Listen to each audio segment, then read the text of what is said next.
Snow was falling hard, blanketing the city in thick, soundless white. The wind howled down the empty streets, weaving between darkened buildings and slicing through coats and skin like tiny knives. Streetlights flickered in the haze, casting dim halos over sidewalks that no one walked anymore. Not tonight. Not in this bitter cold. In a forgotten corner of the old bus terminal, Lina Harper sat hunched on a wooden bench, her arms wrapped tightly around her chest as if she could trap the last remnants of warmth. Her coat, once sleek and new when she had bought it with her first paycheck as a veterinarian, was now frayed, damp, and nearly useless.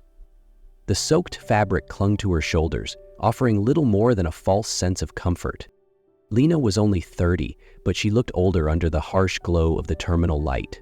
Her once bright hazel eyes had dulled, her cheeks hollowed, lips chapped and trembling from the cold. She stared down at her cracked shoes, wet, muddy, and long past repair, and forced herself not to cry. "Just one more night," she whispered, her voice barely audible over the wind. "Just get through tonight." But even she didn't believe it anymore. Not so long ago, Lina had been a rising star at a reputable animal care foundation, treating abandoned pets and running mobile clinics in underserved areas. Her reputation was built on kindness, precision, and a love for animals that ran deep. But when she discovered that the leadership had been falsifying records, redirecting donations, and over-medicating shelter animals to cut costs, she spoke up, and everything fell apart. The whistleblower label stuck like a curse. She was accused of misconduct, her license suspended under vague investigative grounds, her name was smeared in small, nasty headlines, her bank account was frozen during a pending inquiry, her tiny apartment was repossessed within weeks, friends stopped answering her calls, former colleagues avoided eye contact in the grocery store. She didn't blame them. Fear was louder than loyalty. Now, sitting in this frozen terminal, Lina felt like a ghost the world had forgotten. Her fingers ached. Her breath escaped in fragile clouds. Every heartbeat was an effort. She hadn't eaten a proper meal in days. A group of teenagers passed by, laughing, bundled in thick scarves and gloves. One of them glanced her way, then quickly looked away, embarrassed by her existence. Lina turned her gaze toward the floor, humiliated by her own invisibility. The world had moved on, but she hadn't. She was stuck, frozen in time, frozen in place. And for the first time since everything collapsed, Lina felt afraid. Not just of the cold, but of what might come next, or what might never come again. As the wind howled louder and snow piled at her feet, she leaned back against the wooden bench and closed her eyes, just for a second. And in that second, something inside her gave way. Not her pride, not her will, but a small, exhausted part of her spirit that whispered, "I don't know how to survive anymore." Just a few blocks away, the hum of the city faded beneath the thick snowfall. Andrew Bennett adjusted the collar of his dark overcoat as he stepped out of a client's apartment building and into the bitter wind. His black sedan waited at the curb, headlights cutting through the curtain of snow. At 36, Andrew was known for his relentless defense of those society tried to forget: exploited workers, whistleblowers, victims of legal loopholes. He had built a reputation not on charm, but on quiet, unwavering integrity. Tonight, his mind was still tangled in the details of a case involving a migrant worker injured on the job and denied basic compensation. As he slipped into the driver's seat, the heater buzzed to life, chasing away the cold with slow persistence. His hands were still cold when he gripped the wheel. He took a long breath and pulled into traffic. It was nearly midnight. The city had all but shut down under the weight of the storm. His tires hissed over the wet asphalt, passing shuttered storefronts and dimmed street lamps. And then he saw her. At first, just a blurred figure in the corner of his vision, a woman hunched on a bench at the edge of an old bus terminal. She was barely more than a shadow wrapped in a thin coat, motionless, like part of the scenery. But something in her posture caught him, a kind of stillness that didn't feel like rest. Andrew slowed the car and rolled to a stop near the sidewalk. He leaned slightly toward the passenger window, squinting through the snow. She didn't look like most of the unhoused people he occasionally passed on late-night drives. Even soaked, even broken down, there was something about her that felt recent. Like someone who hadn't been out here long, someone who had fallen suddenly and hard. He hesitated. He had court early the next morning, a stack of paperwork waiting on his desk, and yet something wouldn't let him drive on. He turned off the ignition, the warmth of the car quickly fading, and stepped into the storm. His shoes crunched through the snow as he approached the bench with measured steps, careful not to move too fast. He didn't want to frighten her. The woman stirred at the sound of his footsteps, her face lifting slowly. Her eyes met his, dull, wary, and hollowed out by exhaustion. "I don't need help," she said hoarsely, her voice so faint the wind almost carried it away. Andrew stopped a few feet from her. "You're not okay," he said gently. "In this weather, no one should be out here." She tried to rise, but her legs gave out beneath her. She fell back onto the bench, her breath ragged. I'm fine," she mumbled. But then, right before his eyes, her gaze unfocused. The light in her expression flickered. Her body slumped to one side, too weak to resist. Andrew moved without thinking. He lunged forward, catching her just before she hit the ground. Her skin was ice cold, her breath shallow. She was still alive, but barely. "Hang in there," he murmured, lifting her carefully into his arms. Her weight startled him, not because she was heavy, but because she was so light, like the snow itself had drained her of everything. He carried her to the car, placed her gently in the back seat, and cranked the heat to full. His eyes flicked to her pale face in the rearview mirror. He didn't know her name. He didn't know what had brought her to that bench on a night like this. But he knew one thing. He wasn't going to leave her out there to die. The storm had only worsened by the time Andrew Bennett pulled into the underground parking lot of his office building. The thick steel garage doors groaned shut behind him, muffling the howl of the wind outside. He glanced once more in the rearview mirror. Lina hadn't moved. She lay curled on the back seat, her eyes closed, lips slightly parted, skin pale as snow. The heater had begun to take effect, warmth gently flushing her cheeks, but her body still trembled in small, involuntary waves. Andrew moved quickly, grabbing his spare coat from the passenger seat and wrapping it around her. Then, without hesitation, he opened the back door, slipped his arms under her again, and lifted her from the car. She barely stirred. The top floor of the office was dark and still, a quiet sanctuary above the city. Andrew used his key to unlock a small private room at the end of the hallway, a place he kept for nights when work kept him too late to go home.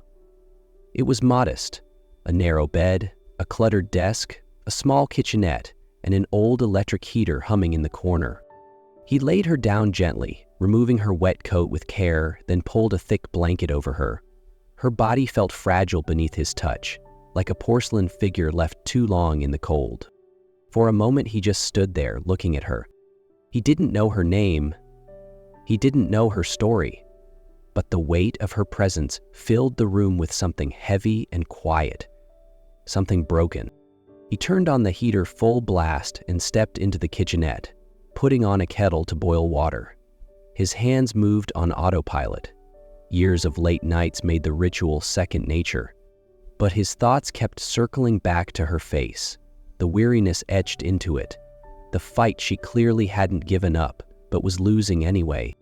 Why did this matter so much? Why couldn't he just walk away?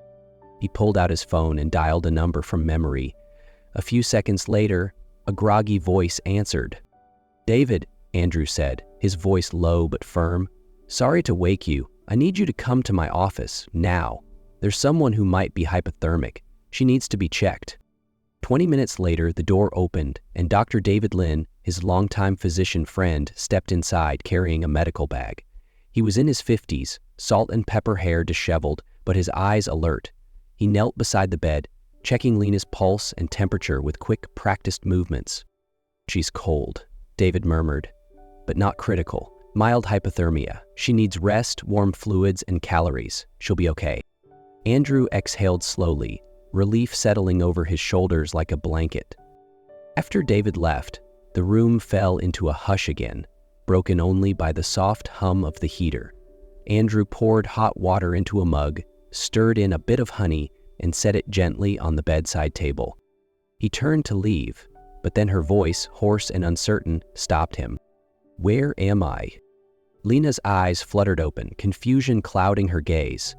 She blinked at the unfamiliar room, her body stiff beneath the blanket. "You're safe," Andrew said gently, stepping into view but keeping his distance. "I found you at the bus terminal. You passed out. I brought you here so you wouldn't freeze." Lina tried to sit up, panic flickering in her eyes. "I have to go," she said, her voice barely above a whisper. "I don't want to trouble you." Her pride was a shield, cracked but still raised. Andrew didn't push. He only set the mug down and said softly, "No one's pitying you. You're not a burden. Just stay tonight. Warm up. I'll be in the room next door if you need anything." He turned to go, but before leaving, he glanced back once and saw her sitting there, wrapped in a stranger's blanket, holding herself together by the thinnest thread. Morning came slowly. Pale sunlight slipped through the thin curtains, casting narrow beams across the wooden floor. The electric heater had gone quiet during the night, but the lingering warmth still hung in the room, like the echo of a whispered promise. Lina Harper stirred beneath the blanket. Her body ached, not with pain exactly, but with the dull heaviness of exhaustion that had sunk deep into her bones. She blinked against the soft glow of a desk lamp, momentarily disoriented. Then she remembered the bench, the cold, the man with the warm voice. She sat up quickly, her heart kicking against her ribs. The room was still unfamiliar, but quiet. Safe. She glanced down at herself. Her coat, dry now, had been placed over a chair nearby. A mug of tea, untouched, sat on the table beside the bed. And folded neatly on the desk was a gray business card. Andrew Bennett, attorney at law. Her fingers hovered over the card for a moment before she tucked it into her pocket without a word. She didn't want to owe anyone anything. She stood slowly, testing her weight on unsteady legs. Though weak, she was stronger than she had been the night before. She folded the blanket, tidied the small space as if she'd never been there, and walked to the door. But when she opened it, Andrew was already there, holding 2 paper cups of coffee and a small paper bag. "I figured you might be up," he said, offering her one of the cups. "And I figured you might not want to talk, which is fine. But I also thought maybe you hadn't eaten." Lina hesitated. Her pride flared again, but her stomach betrayed her with a soft, aching growl. She accepted the cup without looking him in the eyes. They sat together in silence on a small bench in the hallway. Snow tapped softly at the windows. The warm air from the heater brushed over their shoulders, but between them, there was something colder. Uncertainty, maybe, or pride. After a while, Andrew spoke again. "You were wearing a name badge," he said, carefully. "It fell out of your coat pocket last night. Said, Dr. Lina Harper, DVM. I assumed that meant veterinarian?" She flinched slightly. "That was a long time ago." He didn't push. "Still true, though." She let out a small breath, half a laugh, half a sigh. "Depends who you ask." "I'm asking you." Lina stared down into her cup. "I was a vet. Then I made the mistake of speaking up." Andrew waited, letting her continue if she chose to. "They were over-prescribing medication to cut costs, sedating shelter animals to keep them quiet during inspections. I reported it. They made sure no one would believe me." There it was, raw, bitter, but spoken aloud. For a moment, she hated herself for telling him. She didn't owe him her story, but Andrew simply nodded, not with pity, but with something steadier, respect. After a few minutes, he finally spoke. "I know someone," he said, his tone careful. "A friend runs a community pet clinic. They're always understaffed. It's not much, part-time, and barely pays, but they help stray animals and low-income pet owners. You don't need to commit, just meet them." Lina stared at her coffee cup. The offer dangled in the air like a lifeline, and a challenge. "I'm not what I used to be," she murmured. "I don't care what you were," Andrew replied. "I care about who you still are." His words landed like something warm and unwanted in her chest. She wanted to believe him, but doubt had grown roots in her long ago. Still, that afternoon, she found herself standing outside a squat building tucked between a laundromat and an old bakery. The hand-painted sign read, "Second Chance Animal Aid." The clinic was humble. Walls covered in faded posters of adoption events, the smell of antiseptic mixed with wet fur. A few volunteers in mismatched scrubs hustled from room to room, calming barking dogs and nervous cats. The director, a kind-faced woman named Marisol, greeted her with a gentle handshake and no questions about her past. "We could use the help," Marisol said simply. "The animals don't care what your resume says." Lina nodded, unsure whether to laugh or cry. She spent the next few hours shadowing a young vet tech, helping clean cages, checking on recovering animals, and prepping supplies. It was chaos. Messy, unpolished, and nothing like the sterile, high-tech world she had once worked in. But when a small terrier with a stitched paw licked her hand without fear, something shifted in her. For the first time in what felt like forever, she felt like she mattered again. Even just a little. Days passed, though Lina couldn't quite tell how many. They blended together in soft hues of gray and quiet repetition. Mornings at the clinic were filled with barking, spilled kibble, and the gentle clink of metal bowls. Afternoons faded into checkups, vaccinations, and calming nervous pets with soft whispers. There were no marble floors or surgical theaters here, just old plastic tables, scratched exam lights, and a fridge that hummed too loud. But there was life.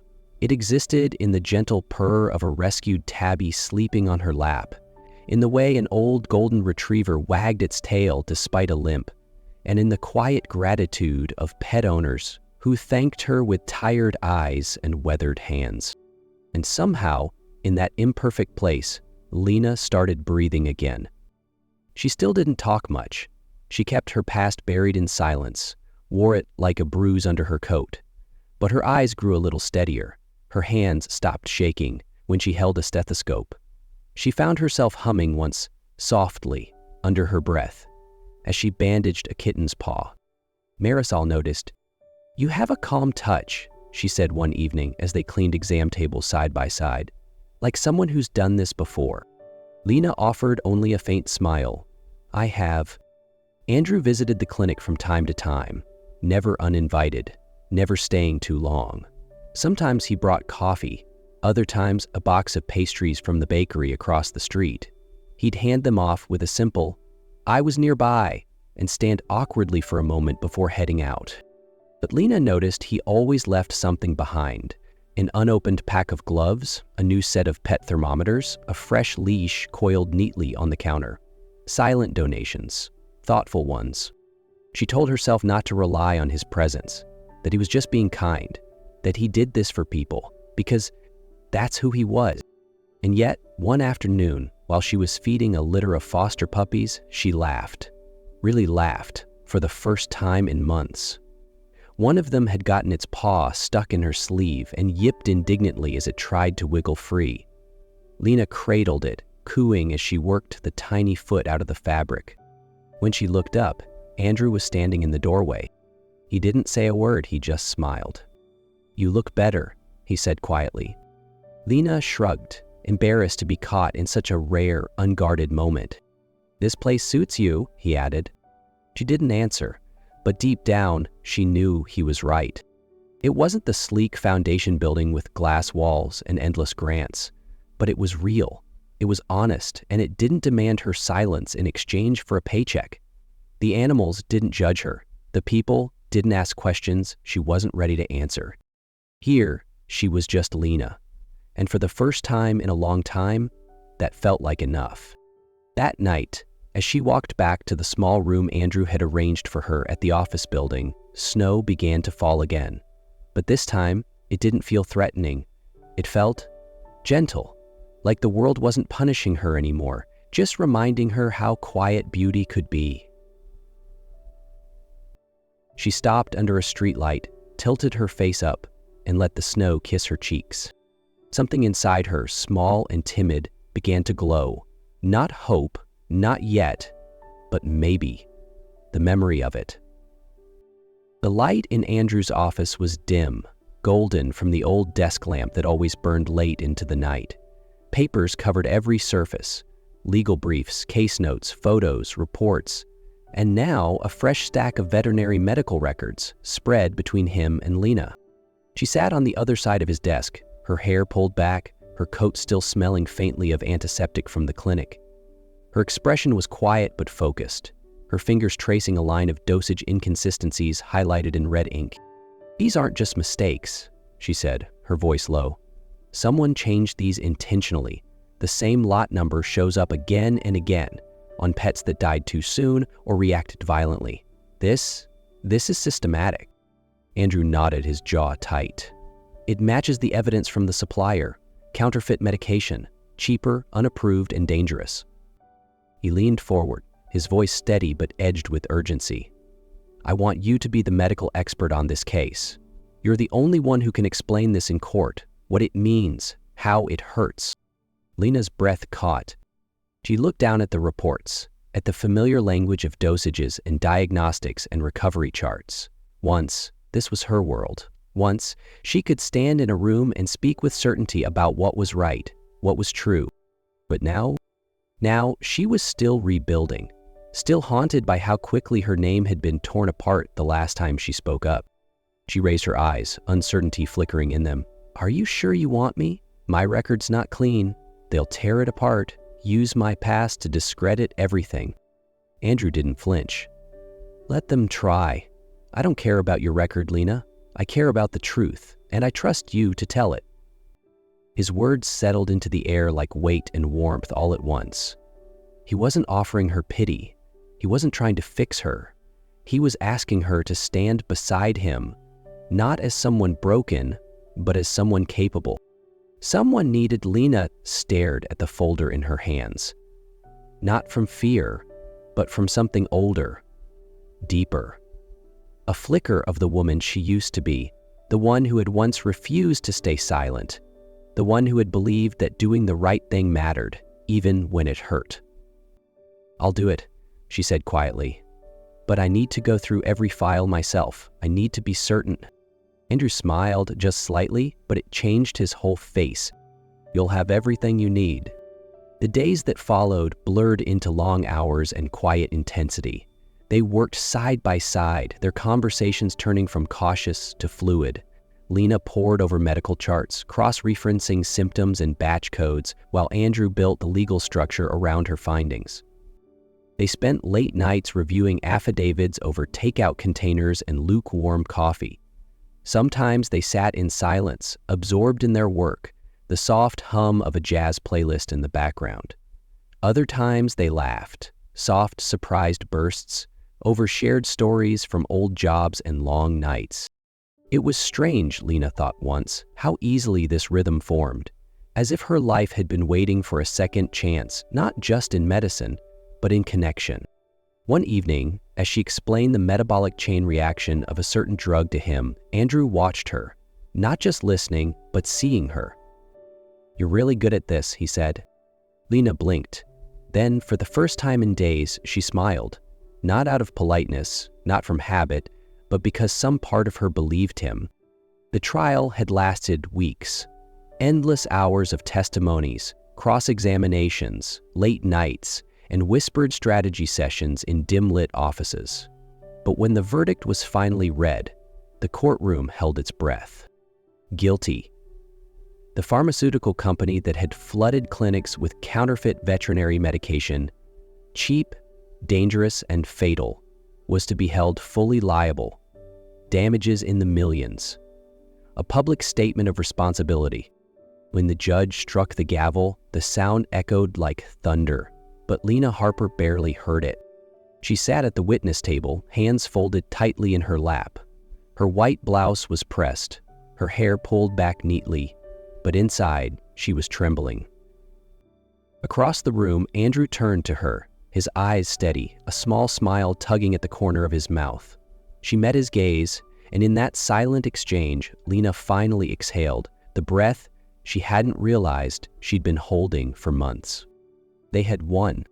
Justice for the animals who had suffered, for the owners who never got answers, for every silent loss swept under corporate rugs. But more than that, Lina had spoken, in public, on record, without shame. That night, they didn't celebrate with champagne or headlines, just quiet relief.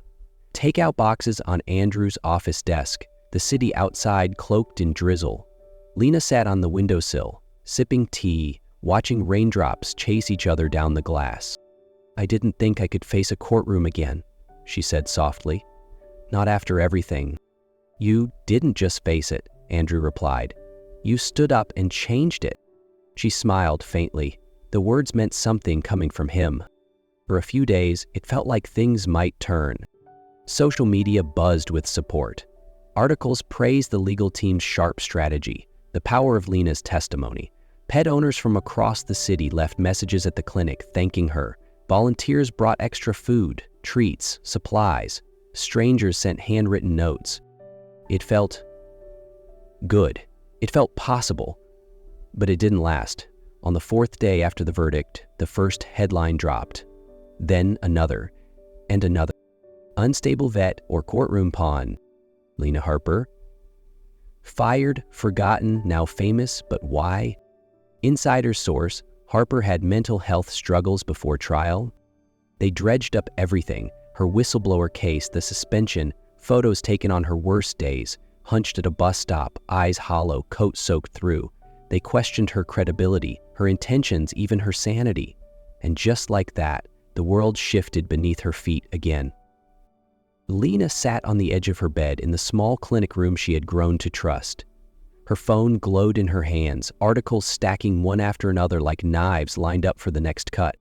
The room was quiet, but her mind was a battlefield. Had she been foolish to believe the world had changed? That telling the truth would be enough? Her throat tightened. Her hands began to shake. That old sinking weight returned, heavier now because she had dared to hope. A soft knock echoed through the door. She didn't answer. Moments later, it creaked open anyway. Andrew stepped in slowly, his coat wet from the rain, his expression unreadable at first, until he saw her. Then it softened into something closer to pain. "I saw it," he said quietly. "The articles." Lina turned away, ashamed. "I thought I could handle this," she murmured, "but I can't. I can't do this again." She didn't cry, not yet, but she was unraveling, thread by thread. Andrew didn't speak immediately. He crossed the room, lowered himself beside her, and gently took the phone from her hands.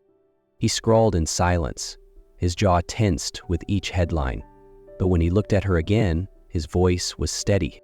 "They're loud, Lina, but they're not right." And with those quiet words, he pulled her gently into his arms.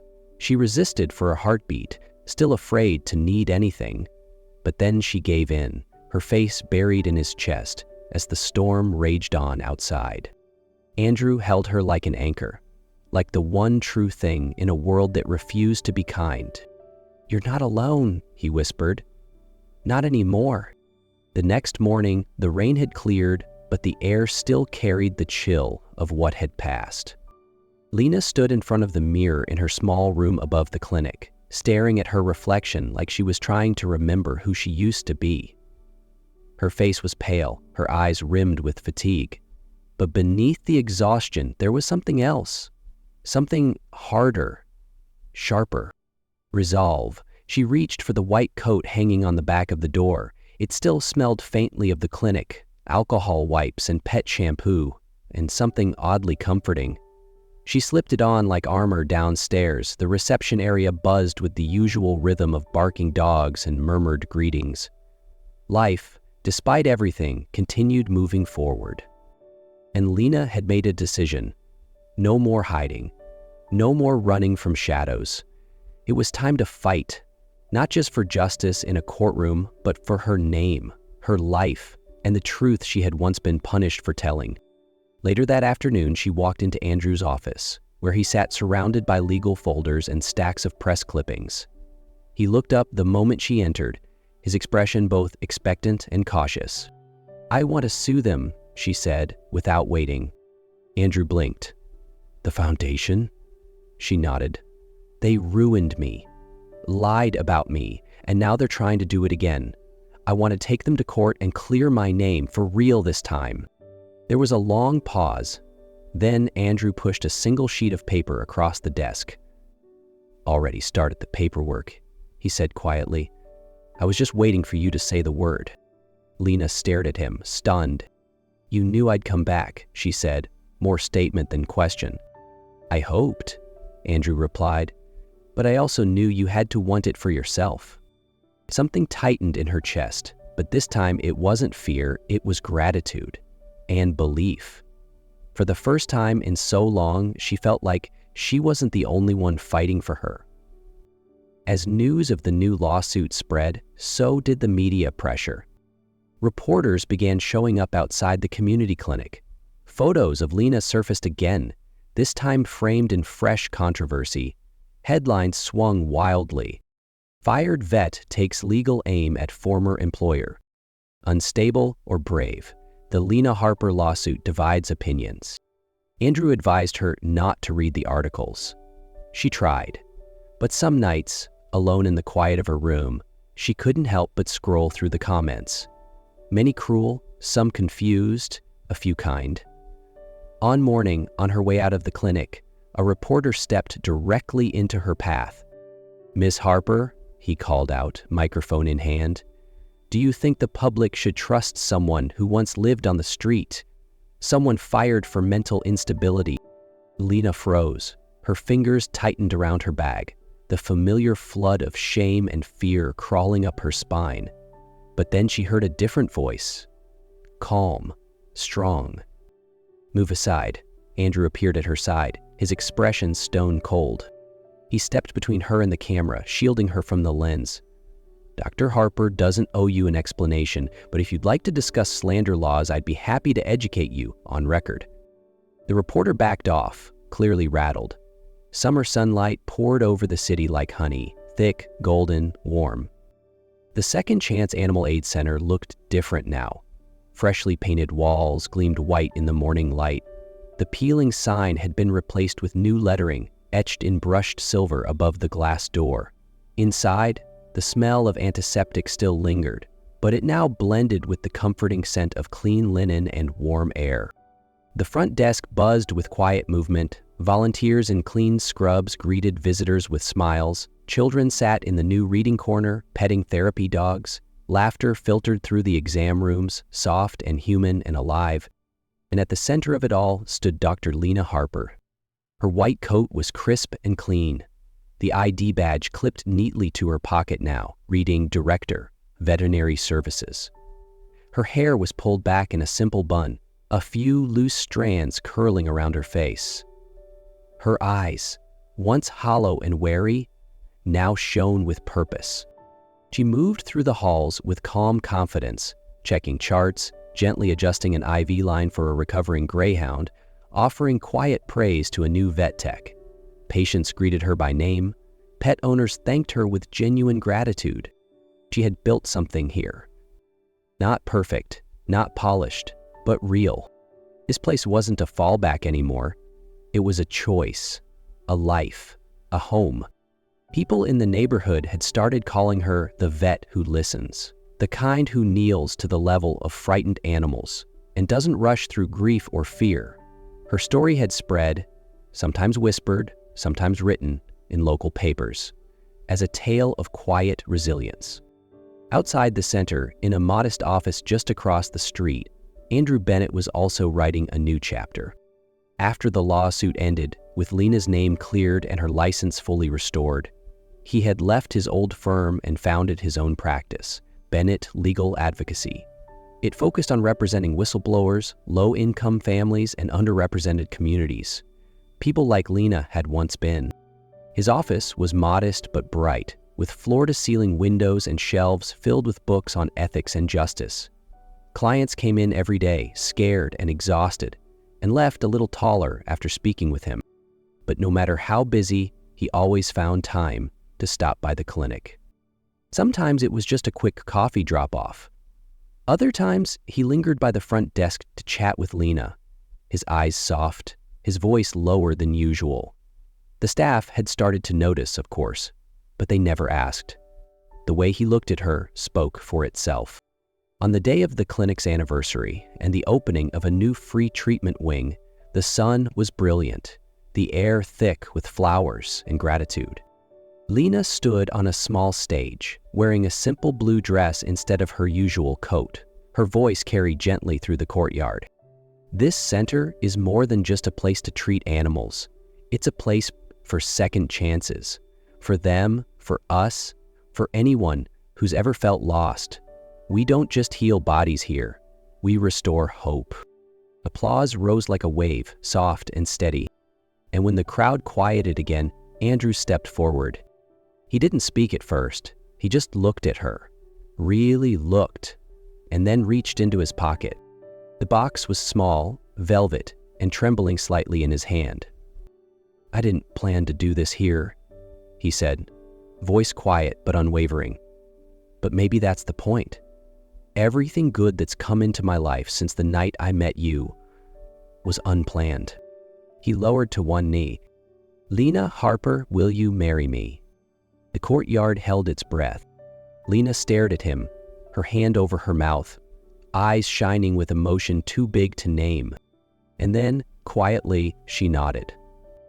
"Yes, Andrew." He slid the ring onto her finger, and when he stood to embrace her, the crowd erupted in cheers. But neither of them noticed. In that moment, there was only each other.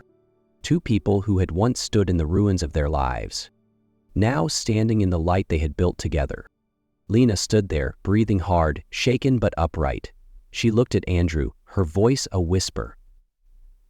"I don't know if I can keep doing this." He didn't answer with words. He walked around his desk, knelt down so their eyes were level, and took her hands in his. "You're not doing this alone," he said, "and you're not fighting just for yourself. You're standing up for everyone who's ever been crushed by people in power." That night, Lina sat on her bed, going over her court statement again and again. Her hands trembled at first, but steadied with each reading. The next day, she would take the stand. Again, but this time, not as someone broken, not as someone surviving, as someone who had chosen to fight. The courtroom was colder than Lina expected. Not in temperature, but in presence. Everything was polished, from the dark wooden benches to the gleaming seal behind the judge's bench. But the air carried weight, the kind that comes from eyes watching, from judgment waiting to happen. Dr. Lina Harper sat on the witness stand in her dark navy suit. No white coat today, no stethoscope, just her hands clasped together in her lap, her back straight and her voice steady, but edged with the tremble of truth long held inside. Across the room sat the leadership of the Pacific Humane Foundation, the very people who had once praised her work in newsletters and fundraising galas, until the day she told the truth. Andrew sat at the counsel table beside her, calm, collected, his eyes never straying far from hers. The opposing attorney rose. "Dr. Harper," he began, voice smooth like silk over broken glass, "isn't it true that after your dismissal you were found sleeping on public property? That you were homeless, jobless, and, at least once, seen at an emergency clinic in a distressed state?" The room held its breath. Lina blinked slowly. The words stung, but not as they once had. "I was," she said, her voice even. "And yes, I was at my lowest, but not because I was unstable, because I was betrayed for telling the truth. And the system let it happen." A murmur rippled through the gallery. She continued before the lawyer could cut in. "I reported mismanagement, falsified treatment data, and illegal storage of medications. My internal report was buried. When I refused to back down, I was fired under the claim of emotional instability. I lost everything, except the truth. That's what brought me here today." The lawyer faltered, then quickly moved on. But the moment had already shifted, and when it was Andrew's turn to speak, his words were crisp, purposeful. "Dr. Harper," he said, walking slowly toward her, What kept you going when so many others would have given up? Lina paused. The courtroom blurred for a second, replaced by the memory of snow falling on her hands, the ache of an empty stomach, the way Andrew had looked at her that night, like she mattered. "Honestly," she said, "I didn't know I had anything left inside me. But someone showed me that one voice, even if it's shaking, can still speak truth, and that sometimes what breaks you also remakes you." Her words didn't need to be dramatic. They just needed to be real. By the time she stepped down from the stand, she felt lighter.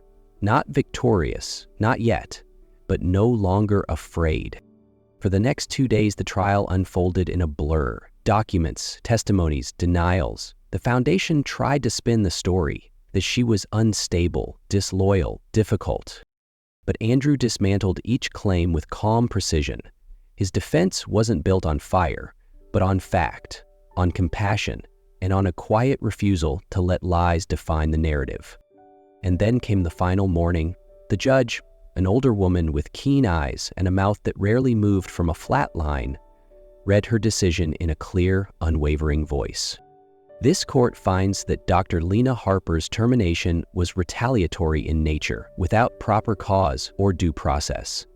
Furthermore, the defamatory claims published and circulated by Pacific Humane Foundation are found to be both knowingly false and damaging. Lina closed her eyes. In addition to monetary compensation, the judge continued, Dr. Harper's professional license is fully reinstated, and the court orders the removal of all disciplinary notations related to the previous allegations from her record. The gavel hit wood with a final resonant crack. But Lina didn't move, not at first. It was Andrew who reached for her hand beneath the table, his touch steady. "You did it," he whispered. She turned to him, eyes glistening, not with tears of pain, but with the quiet disbelief that after everything, she was free. As they exited the courtroom, the cameras were already waiting, flashbulbs, reporters shouting questions. But this time, she didn't shrink. She stood tall, Andrew beside her, her voice steady as she said, "The truth is worth fighting for, even when it costs you everything." And for the first time in years, Lina Harper didn't feel like she was surviving. She felt like she had won. Not just the case, but herself. The next morning, the city woke slowly under a soft golden sky. Sunlight streamed through the tall windows of Lina's small office, casting gentle patterns across her desk, where yesterday's newspaper lay open. The headline read, "The Vet and the Lawyer Who Redefined Courage and Love." Below it, a photo, Andrew on one knee, Lina's hand covering her mouth, joy and disbelief frozen forever in a frame of light. She sat beside the image now, no longer a story about someone else, but her own. Her fingers brushed over the print, then drifted to the silver ring on her hand. Simple, elegant, hers. Across the room, Andrew leaned against the doorframe, a coffee in one hand, a quiet smile in the other. "Still trying to believe it's real?" he asked. Lina looked up at him, eyes still soft with wonder. "Not trying," she whispered, "just letting it sink in." They didn't need to speak much. The silence between them was full of everything they'd survived, everything they'd built, and everything waiting just ahead. Outside, the clinic began to stir. A child laughed, a dog barked once. The new wing's doors opened for the first official patients. Free care for pets of those who couldn't afford it otherwise. That had been Lina's dream. Now, it was reality. Andrew walked over, placed the coffee on her desk, and gently kissed the top of her head. "You're still the bravest person I know," he said. Lina reached up, catching his hand in hers. "We both know that's not true." But he only smiled, leaning down until their foreheads touched. In the background, life moved forward. Phones rang, doors opened, people called for help, and in the midst of it all, they stood still. Two souls who had once been strangers in a snowstorm, now tethered by something far stronger than circumstance. Not rescue, not charity, at love. Honest, imperfect, and earned. And as the morning unfolded, Lina whispered the only words that felt right. This is home. Not the one she lost, the one she chose.